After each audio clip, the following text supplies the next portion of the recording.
우리 옆 사람과 함께 인사하겠습니다. 반갑습니다. 잘 오셨습니다. 네, 반갑습니다. 잘 오셨습니다. 예배 오신 여러분들을 진심으로 환영하고 축복합니다. 우리 청담교회는 은혜가 샘솟는 교회, 부흥이 시작되는 교회입니다. 우리 하나님의 위로와 평강이 여러분과 또 여러분의 가정에 함께 하시기 바랍니다. 요즘 현대인들은 이전 세대보다 훨씬 더 걱정이 많고 불안이 많고 두려움도 많습니다. 사는 것을 참 버거워하고 힘들어하지요. 잠을 잘 이루지 못하고 또 이유 없이 가슴이 두근거리곤 합니다. 아무것도 하기 싫어질 때도 많습니다. 마음의 짐이 이제 몸까지 무너뜨리고 있는 겁니다. 그런데 단순히 요즘 사람들이 예전보다 약해서 그런 거야. 고생을 몰라서 그런 것 같아. 너무 편안해져서 그래. 그렇게만 말할 수는 없습니다. 이와 같은 압박은 단순히 어느 개인의 성향 탓은 아니기 때문이지요. 그런데도 사람들은 자꾸 그렇게 몰아갑니다. 왜 그렇게 너는 마음이 약하니? 소심하게 굴지 좀 마. 마음먹기 달려 있어. 긍정적으로 생각하면 돼. 어쩌면 여러분들 이런 말 많이 들어보셨을 겁니다. 그리고 어쩌면 누군가에게 또 이렇게 말했을지도 모릅니다. 그런데 전혀 그렇지 않습니다. 갑자기 사람들이 나약해진 것 아니지요. 누르는 압력이 너무나 거세진 겁니다. 문화적으로, 구조적으로, 집단적으로 강하게 누르고 있습니다. 성공한 사람들의 모습을 계속해서 노출시켜 주다 보니까 왠지 나만 뒤처진 것 같은 느낌이 들게 하지요. 조금만 흔들려도 인생이 마치 완전히 무너져 버린 것처럼 그런 두려움을 자꾸 심어줍니다. 그래서 아무리 굳게 마음 먹어도 금방 지치게 되고 아무리 괜찮아 이렇게 말해도 쉽게 불안해집니다. 비교와 경쟁은 이전 세대가 경험한 것과는 비교할 수 없을 만큼 치열해졌고 실패에 대한 두려움은 정말 상상도 못할 만큼 더 커졌습니다. 세상은 끊임없이 우리를 재촉합니다. 뒤처지면 안 돼. 더 가져야지. 네 자신을 증명해봐. 우리들을 압박합니다. 문제는 개인에게만 있는 것이 아니라 파도가 너무 거세진 데 있는 거지요. 이와 같은 상황에서 신앙생활이 도움이 될까요? 물론이지요. 예배를 드리면 마음이 평안해집니다. 말씀 들으면 위로가 되지요. 기도하고 나면 두려움이 조금은 사라진 것 같습니다. 그런데 반복되는 문제가 있습니다. 돌아서면 금방 잊어버립니다. 주차장을 나서기도 전에 또다시 걱정이 밀려옵니다. 월요일이 되면 또 제자리로 돌아간 것 같습니다. 왜 그럴까요? 믿음이 부족한 탓일까요? 마음이 약해서 그런 걸까요? 단순히 그렇게만 말할 수는 없습니다. 지금 우리가 마주하고 있는 이 세상의 압박이 실제로 강력하기 때문이지요. 개인의 의지만으로 버텨내기에는 밀려드는 이 세속의 파도가 너무나 거셉니다. 우리에게는 더 강력한 도움이 필요합니다. 더 강한 무장을 해야 합니다. 바울은 그런 우리들을 향하여 이렇게 말합니다. 주 안에서와 그 힘의 능력으로 강하여 지라. 이 말은 왜 그렇게 약하니 책망하는 것 아닙니다. 정신 똑바로 차리고 마음만 굳게 먹으면 뭐든지 다 할 수 있어. 비난하거나 꾸짖는 것도 아닙니다. 바울은 우리가 처한 이 두려움의 현실을 너무나 잘 알고 있습니다. 우리를 짓누르는 세력과 권세가 실제로 역사하고 있다는 것을 알고 있습니다. 그래서 이렇게 말하는 겁니다. 너희 힘으로만 버티려고 하지 마라. 주 안에서 강하여져라. 주님의 능력으로 무장하라. 오늘은 주의 능력으로 강하여지라 라는 제목으로 말씀 나누겠습니다. 먼저 이 말씀이 배경이 되는 에베소에 대해서 간략하게 말씀드리겠습니다. 에베소는 경제적으로, 문화적으로 발전한 최첨단 도시였지요. 그리고 그 도시의 중심에는 고대 세계 7대 불가사의 중 하나인 아데미 신전, 아르테미스 신전이 있었습니다. 127개의 기둥이 떠받치는 이 압도적인 웅장함을 자랑하는 건축물이었지요. 그런데 이 아데미 신전은 단순한 종교시설이 아니었습니다. 이곳을 중심으로 소아시아 전체의 정치와 종교와 또 경제가 얽혀 있었습니다. 해마다 셀 수 없는 수많은 인파들이 주변 나라와 도시로부터 몰려들었습니다. 또 이 아데미 여신을 중심으로 수많은 마술과 점술과 우상 숭배가 도시 전체에 퍼져 있었고, 은으로 만든 우상들, 부적들, 주술책들이 팔려 나갔습니다. 종교와 돈과 권력이 이 아데미 신전을 중심으로 뭉쳐 있었던 거지요. 그런데 여러분, 뭔가 좀 이상하지 않습니까? 에베소는 지중해 최대의 무역 도시입니다. 항구에는 수많은 사람과 온갖 짐들을 실은 배들이 계속해서 드나들었고, 시장에 나가면 진귀한 물건들이 가득 쌓여 있었습니다. 사람들로 북적였고 상인들의 흥정소리가 끊이지 않았습니다. 도시 한복판에는 세계 7대 불가사의 아데미 신전이 있었습니다. 누가 봐도 성공한 도시입니다. 활기가 넘쳐나고 돈이 돌고 사람이 모여드는 곳이지요. 그런데 왜 이런 도시에 주술이 넘쳐났을까요? 왜 마술사를 찾는 사람들이 많았을까요? 여기서 말하는 마술사는 오늘날처럼 즐거움을 주는 그런 사람들을 말하는 것이 아닙니다. 누군가를 저주하거나 누군가의 저주로부터 자신을 보호해주는 주술사를 말하는 거지요. 즉 에베소라는 도시에는 부적을 사고 팔고 주술책을 찾는 사람들로 넘쳐났다는 겁니다. 무슨 뜻일까요? 겉은 화려하지만 사람들마다 두려움이 가득했고 마음의 평안이 없었다는 뜻입니다. 왜 그랬을까요? 한번 생각해 보십시오. 이 배가 폭풍만 나면 어떻게 될까? 거래가 잘못되면 어떻게 될까? 경쟁자들에게 밀리면 나는 어떻게 될까? 지금껏 쌓아온 모든 것들이 하루아침에 무너져 내리는 것은 아닐까? 많이 가졌는데 더 많이 불안해집니다. 가진 것이 많을수록 잃을 것도 많지요. 올라간 것이 높을수록 떨어질 것이 더 두렵습니다. 그래서 신이 필요했던 거지요. 더 많이 갖게 해달라고 빌어야 했고, 경쟁자 좀 제거해 달라고 빌어야 했고, 누군가가 나에게 건 이 저술, 주술, 이 저주로부터 나를 지켜달라고 빌어야 했던 겁니다. 실제로 당시 에베소에는 마술과 주술에 관련된 책들이 엄청나게 많았습니다. 경쟁자들을 망하게 하는 저주문들, 원하는 것을 얻어내는 주술 의식들, 상대방의 저주를 막아준다고 말하는 각종 부적들이 거래되고 있었습니다. 복을 빌면서 누군가를 저주했고, 누군가를 저주하면서 저주로부터 나를 보호해달라고 빌었던 거지요. 그런데 그들이 섬기는 신을 가만히 들여다보시기 바랍니다. 그 신들은 복을 주기도 했지만 시기하고 질투하는 신이었습니다. 밉보이면 즉시 보복했습니다. 그들은 신을 섬기는 것이 아니라 신의 눈치를 보기에 바빴습니다. 신을 자꾸 달래줘야만 했습니다. 평안을 비는 것이 아니라 두려움에서 벗어나고자 발버둥 치는 것으로 바뀌게 됩니다. 에베소는 그런 도시였던 거지요. 세상이 부러워하는 도시였지만 그 안에 사는 사람들은 두려움에 짓눌려 있었습니다. 화려한 겉모습, 동시에 불안한 속마음이 공존하고 있었던 겁니다.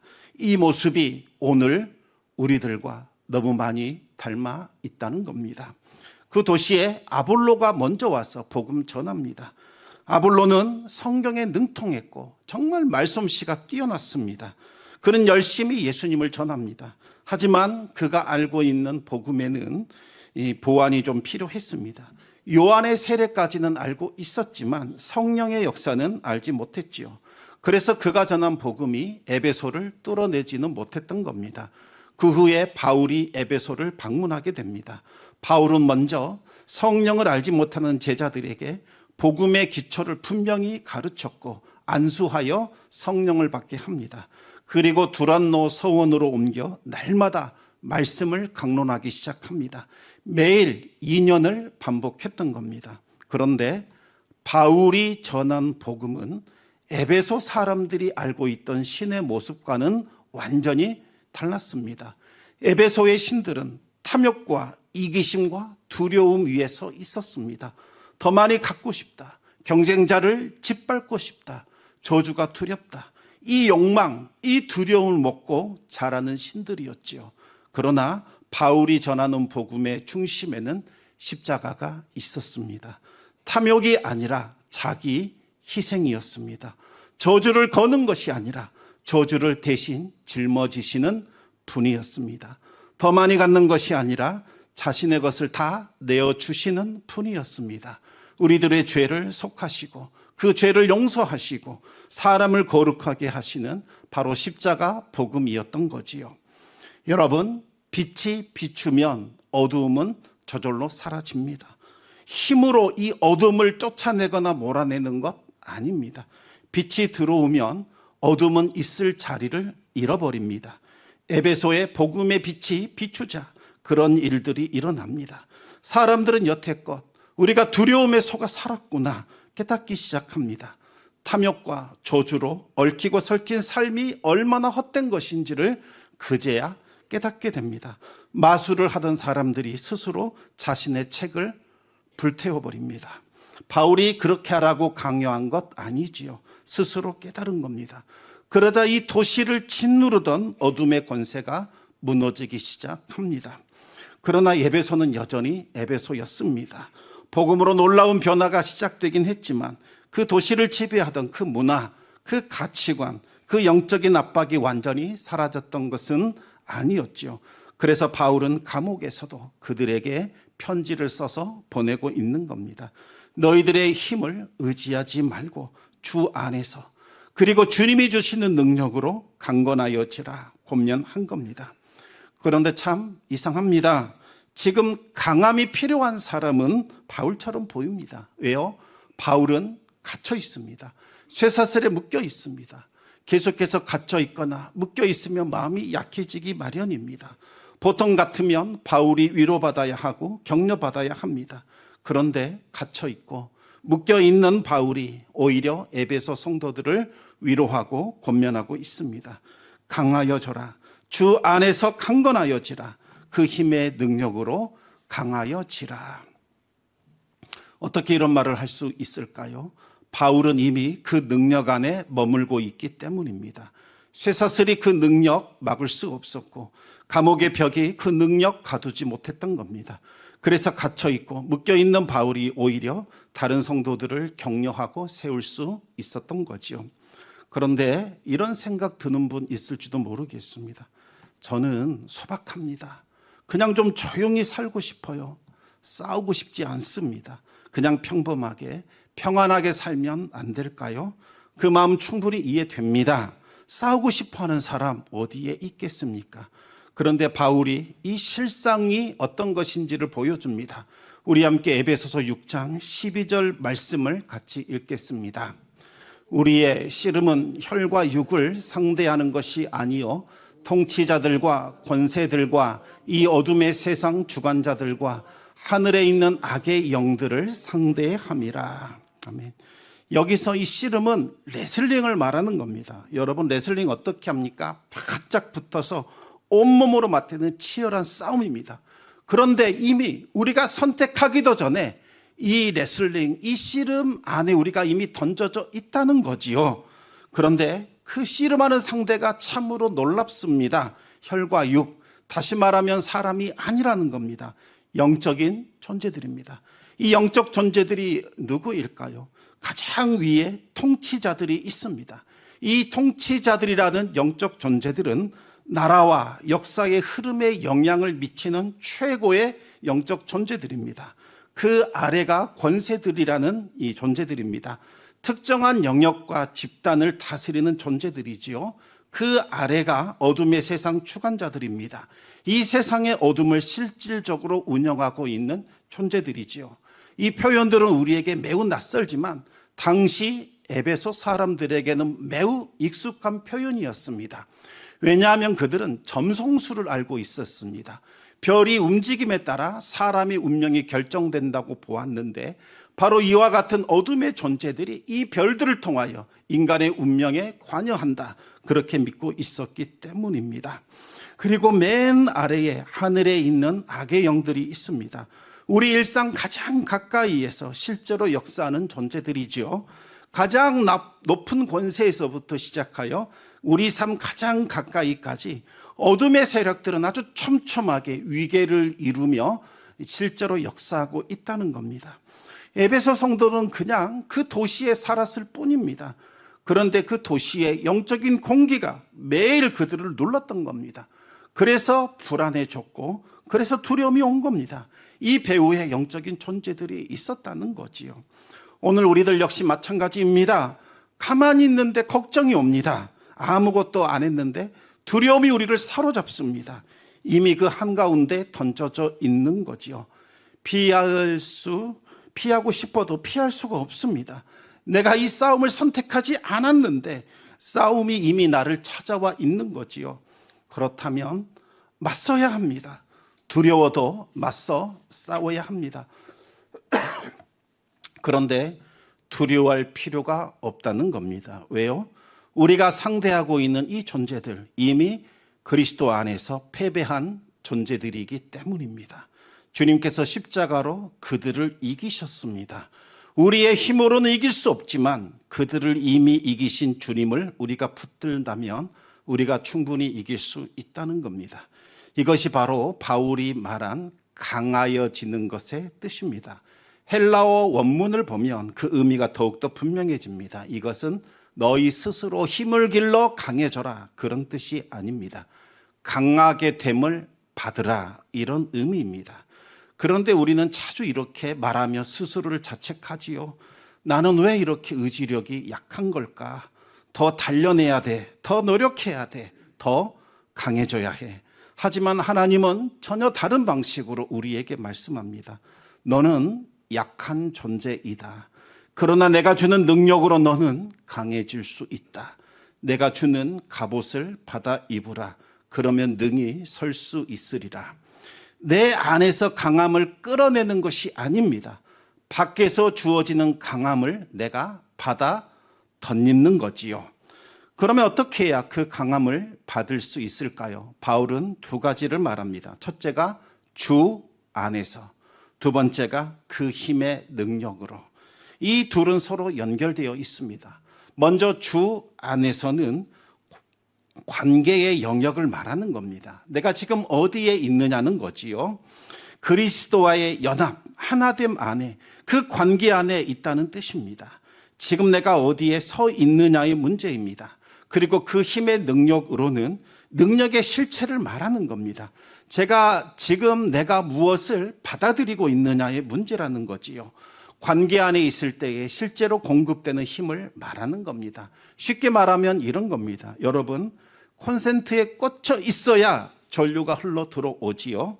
꽂혀 있는 이 상태가 바로 주 안에서입니다. 흐르는 전류는 바로 그 힘의 능력인 거지요. 꽂혀 있지 않으면 아무리 좋은 기계라 할지라도 작동하지 않습니다. 그러나 꽂혀 있는 그 순간 전류는 흘러 들어오게 되어 있습니다. 예배 드리고 돌아서면 왜 금방 잊어버리는 걸까요? 여러분, 예배 드리고 나서 콘센트 뽑아버리고 밖으로 나가기 때문입니다. 예배 시간에는 꽂혀 있습니다. 말씀 들을 때 전류가 흘러 들어왔지요. 그런데 예배가 끝나는 순간 우리는 콘센트를 뽑아버립니다. 또다시 내 걱정, 내 근심, 내 계획, 내 방식으로 돌아가는 겁니다. 그러니 월요일이 되면 또다시 제자리로 돌아온 것처럼 느껴지는 겁니다. 여러분, 관계가 먼저입니다. 그리고 이 관계를 통해 능력이 옵니다. 그런데 우리는 관계는 싫어하고 능력만 원합니다. 주님과의 관계는 저 관심 없습니다. 능력만 주십시오. 주님, 능력만 주시고 그냥 떠나시면 안 되겠습니까? 저는 능력만 원합니다. 그러나 여러분, 관계 안에 머물 때에 능력이 흘러 들어오는 거지요. 주님과 멀어지면 멀어질수록 약해지고 주님 안에 머물면 머물수록 강해지는 겁니다. 이 강함은 내가 만들어내는 것이 아니라 나의 약함을 인정할 때, 주님, 저는 힘도 지혜도 능력도 없습니다. 주님이 저에게 능력 주셔야겠습니다. 주님 안에 거하겠습니다. 주님 나를 다스리시고 통치하여 주시옵소서. 우리 삶을 내어 맡길 때에 주의 강함이, 주의 능력이 우리에게 흘러 들어오는 거지요. 바울이라는 사람 자체가 대단했거나 강한 것이 아니라 바울이 의지하고 있던 그 능력이 대단했던 겁니다. 죽음도 뚫어버리는 그 부활의 능력 앞에 아데미 신전은 무기력했고 어둠의 권세는 물러설 수밖에 없었던 겁니다. 에베소 교회가 흔들렸던 것은 그 능력을 잊어버렸기 때문이지요. 그래서 바울이 편지를 쓴 겁니다. 제가 없어도 아무 문제 없습니다. 괜찮습니다. 오직 주님 안에 머무십시오. 그 능력은 바로 거기에 있습니다. 바울은 여전히 그 부활의 능력 안에 머물고 있었습니다. 그래서 쇠사슬도 감옥의 그 벽도 그 능력을 가두지 못했던 겁니다. 이제 바울은 한 걸음 더 나아갑니다. 우리 함께 에베소서 6장 13절 말씀을 같이 한번 읽어보겠습니다. 그러므로 하나님의 전신갑주를 취하라. 이는 악한 날에 너희가 능히 대적하고 모든 일을 행한 후에 서기 위함이라. 지난 시간 빌립보서에서의 바울은 묶인 자리에서도 무너지지 않는 법을 보여줬습니다. 내게 능력 주시는 자 안에서 내가 모든 것을 할 수 있느니라. 감옥 그대로였습니다. 쇠사슬 그대로였습니다. 그러나 바울은 무너지지 않았습니다. 하나님이 일하실 것을 믿었기 때문입니다. 그래서 내 뜻을 내려놓고 하나님의 통치 안에 머물렀던 겁니다. 그래서 불안과 걱정과 두려움에 떨지 않고 자족할 수 있었던 거지요. 그런데 오늘 에베소서의 바울은 한 걸음 더 나아갑니다. 주님이 주시는 이 부활의 능력은 단순히 우리가 무너지지 않도록 붙들어주는 것, 이것으로 끝나지 않고 내가 서 있는 이 자리에 임한 어둠을 몰아내고 물러내는 능력으로 나타난다는 겁니다. 에베소에서 실제로 그런 일들이 일어났습니다. 복음이 들어가자 두려움으로 먹고 살던 주술의 세계가 흔들렸습니다. 마술책들이 불탔습니다. 아데미 신전을 중심으로 돌아가던 욕망과 두려움의 질서가 큰 충격을 받게 되지요. 복음은 단순히 사람들의 마음만 위로하고 끝난 것이 아니라 그 도시를 짓누르던 어둠의 영들을 몰아내기 시작했습니다. 빌립보서의 능력이 이 환경 속에서 나를 지켜주는 소극적인 능력이라고 한다면 에베소서의 능력은 내가 선 자리에 있는 이 어둠을 몰아내는 적극적이고 능동적인 능력입니다. 빌립보서의 능력이 묶여있는 이 자리에서도 무너지지 않는 능력이라고 한다면 에베소서의 능력은 묶여있는 사람이 일어나 어둠을 대적하게 하는 능력입니다. 바로 어둠을 몰아내는 능력이지요. 그래서 바울은 하나님의 전신갑주를 취하라 말합니다. 단순히 무너지지 않고 버티는 데 그치지 말고 주의 능력 안에서 일어나 마귀를 대적하라는 겁니다. 마귀의 관계에 끌려가지 말고 그 관계의 실체를 드러내라는 거지요. 두려움이 지배하던 자리에 믿음이 서게 하라. 거짓이 지배하던 그 자리에 진리가 서게 하라.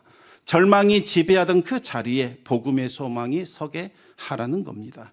그렇다면 이 전신갑주가 무엇일까요?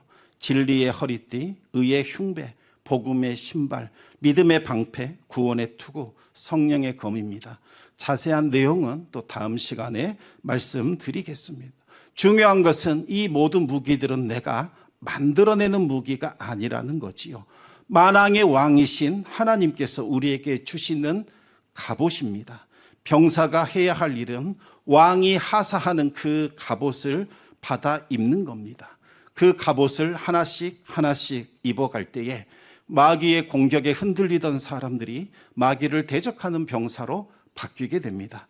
두려움에 짓눌려 살아가던 사람들이 두려움을 몰아내는 사람으로 변화됩니다.